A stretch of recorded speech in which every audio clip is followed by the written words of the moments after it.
나는 너를 떠나지 않으며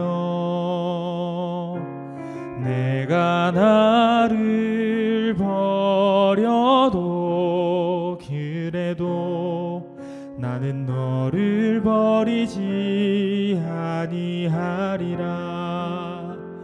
내가 나를 떠나가도 그래도 나는 너를 떠나지 않으며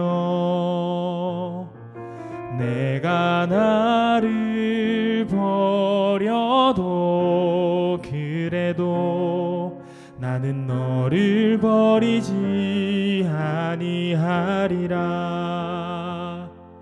내가 나를 사랑하지 않아도 그래도 나는 너를 사랑하며 내가 지은 죄 많으나 그래도 나는 너를 용서하리라. 내가 천하고 미련하나 그래도 나는 너를 받으리라. 내가 천하고 미련하다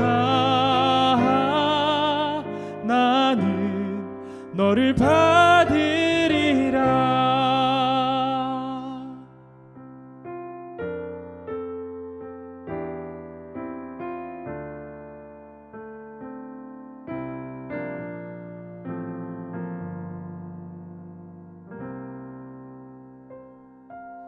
내가 나를 떠나가도 그래도 나는 너를 떠나지 않으며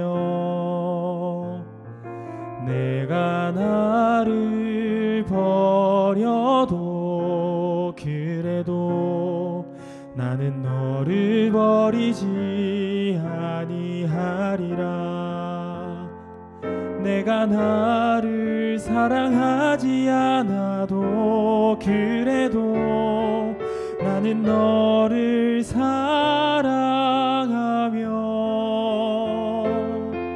내가 지은 죄 많으나 그래도 나는 너를 용서하리라.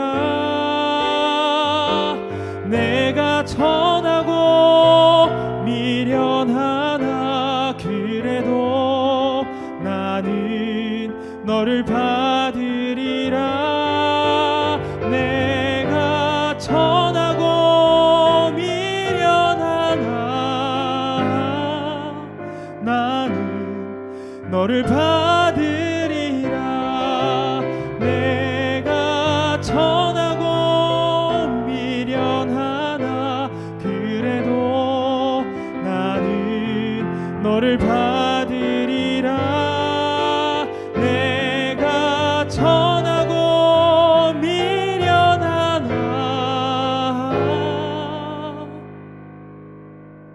나는 너를 받으리라.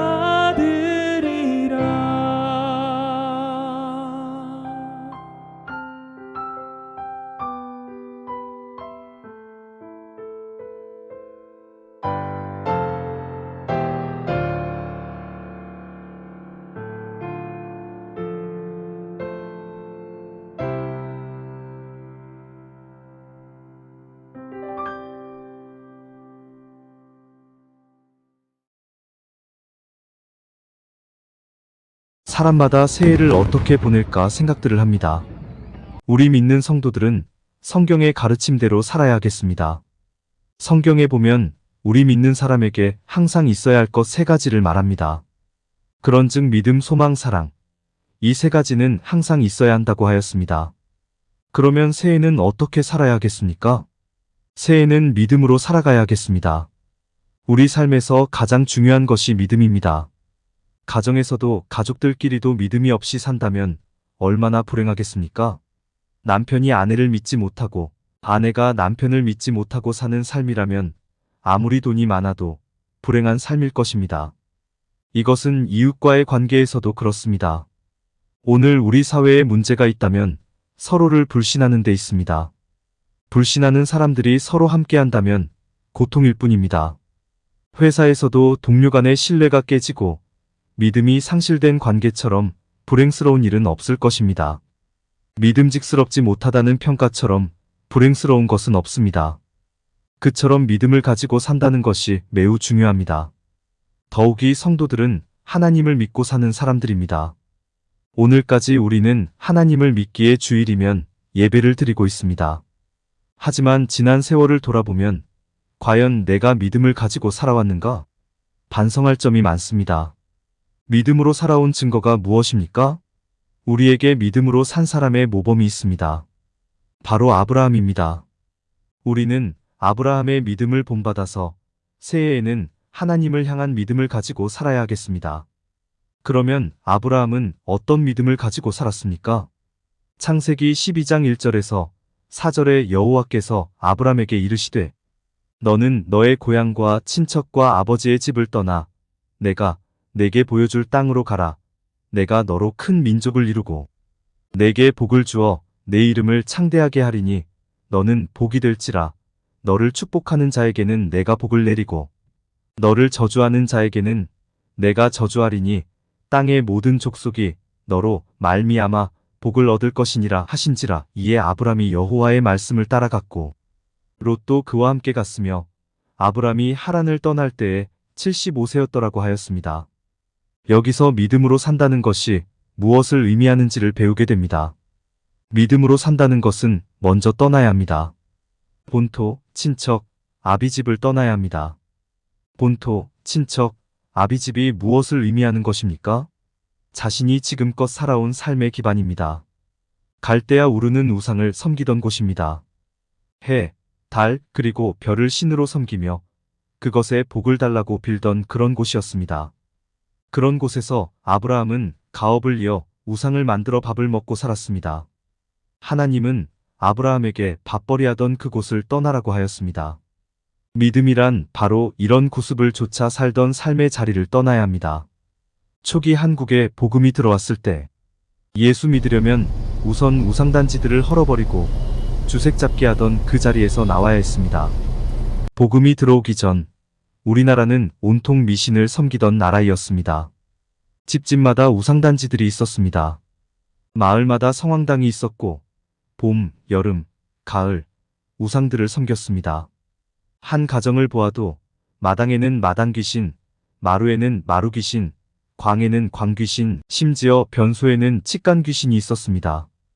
여행을 떠나려고 해도 물어봐야 하고 아들, 딸 혼인을 치르려 해도 택이라여 물어봐야 하고 가정에 우환이 생겨도 무당을 데려다 구술해야 했습니다. 이 나라에는 온통 귀신들로 차 있었던 나라이었습니다. 그래서 예수 믿으려면 이 우상 섬기던 자리에서 떠나야 했습니다. 이 땅에 복음을 전했던 선교사들은 예수님을 믿으려면 그런 자리에서 떠나는 것이 믿음의 첫걸음이라고 가르쳤습니다. 오늘도 마찬가지입니다. 지금 현대판 우상들이 우리에게는 너무나 많습니다. 성경은 하나님보다 더 사랑하는 것이 우상이라고 하였습니다. 하나님보다 돈을 더 사랑하면 그 돈이 우상이란 말입니다. 하나님보다 명예를 더 사랑하면 그 명예가 우상이란 말입니다. 하나님보다 자식을 더 사랑하면 그 자식이 우상이란 말입니다. 그래서 하나님은 아브라함을 시험해 보았습니다. 100세에 얻은 자식을 모리아산에 가서 제물로 바치라고 하였습니다. 아브라함도 아버지의 마음으로 고민하며 갔지만 결국 여호와 이레의 신앙을 가지고 자식보다 하나님을 택했습니다. 그랬더니 하나님이 뭐라고 했습니까? 이제야 네가 나를 사랑하는 줄 내가 알았다라고 했습니다. 아브라함은 하나님을 믿고 갈 바를 알지 못하면서도 순종하였습니다. 이것이 위대한 신앙입니다. 가는 길을 알고 가는 것은 믿음의 길이 아닙니다. 내일이 어떻게 될지 모르지만 말씀을 의지하고 살아가는 것, 그것이 위대한 믿음이란 말입니다. 빌리 그레함 목사님, 한국에서 집회를 할 때 노래를 부른 킴 윅스란 한국계 미국 여자가 있었습니다. 그녀는 6.25 때 폭격으로 두 눈을 잃었습니다. 고아가 되어 고아원에 있을 때 미국 상사 한 사람이 양딸로 입양하여 미국으로 데려가 인디아나 주립대학을 졸업하고 오스트리아 음악학교에 유학하여 훌륭한 성악가가 되었습니다. 그가 한국에 와서 찬송을 부르면서 많은 사람을 감동시켰는데 그의 간증이 지금도 마음에 닿는 간증을 하였습니다. 그는 말하기를 나는 장님입니다. 나를 인도하는 사람이 없으면 나는 움직일 수 없습니다. 길거리에 나갈 때는 항상 인도하는 사람이 내 손을 잡고 인도해 주는데 그때마다 그는 10엔 밖에 계단이 있습니다. 50엔 밖에 웅덩이가 있습니다. 그렇게 말하지 않습니다. 바로 앞에 계단이 있으니까 발을 높이세요. 바로 앞에 웅덩이가 있으니 옆으로 비키세요. 언제나 그렇게 말합니다.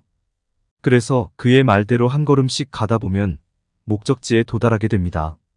그러면서 다음 이야기가 중요합니다. 나는 비록 장님이 되어 안내자의 말대로 한 걸음씩 걷지만 인생도 바로 그렇지 않겠느냐?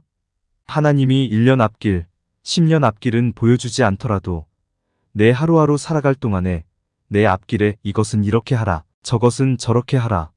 바로 내 앞에 있는 한 걸음, 한 걸음을 주님이 인도해 주시고 그 걸음을 따라갈 때 나중에 1년이 되고 10년이 되고 결국에는 천국까지 목적지에 도달할 수 있지 않겠느냐? 우리가 이 새해를 살 때 너무 거창스럽게 기도할 것이 없습니다. 매일 하루하루를 말씀 따라 걸어가노라면 주님께서 인도해가는 길을 걸어갈 것입니다. 사랑하는 여러분, 2024년 어떤 마음으로 살아가려고 하십니까? 아브라함처럼 믿음에 순종하면서 하루하루 순간순간을 살아가야겠습니다.